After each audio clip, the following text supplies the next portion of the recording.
Slurpend fluff. Fi wastad wedi dwlu ar y twits. Fi'n hoff iawn o'r reina. Just oherwydd maen nhw'n chwarae tricau ar ei gilydd a maen nhw'n ffiaidd ac hyll. O, siwr o fod Mrs Twit. Dwi'n edrych mwy fel Mrs Twit ar hyn o bryd.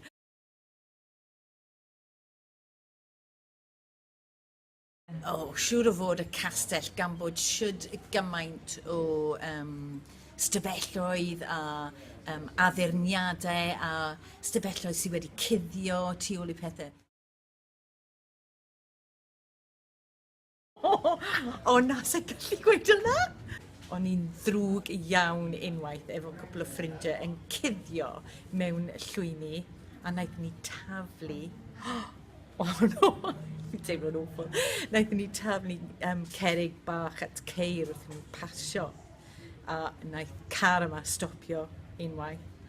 A oedd y dyn fi'n nabod, daeth e mas o'r car ac yn gweiddi a oedd ei plant, dau bechgyn o'n i yn ysgol efo, yn rhoi stŵr i ni ac yn gweud fod e'n mynd i siarad gyda'r mam a dad fi oedd e'n mynd i bod yn awful. So yeah, caught red-handed. Oh dear. Wel, mae twits yn neud, maen nhw'n chwarae'r y trick yna efo spaghetti a mwydod ydyn nhw.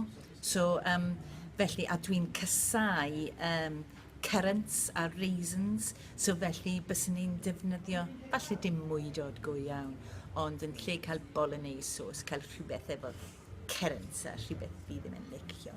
A marzipan. Echfi.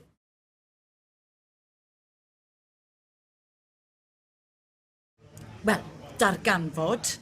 Ti'n mynd i darganfod lot o bethau. Mae'n magical. Ag, beth arall? Surprise. Just surprise. Yeah.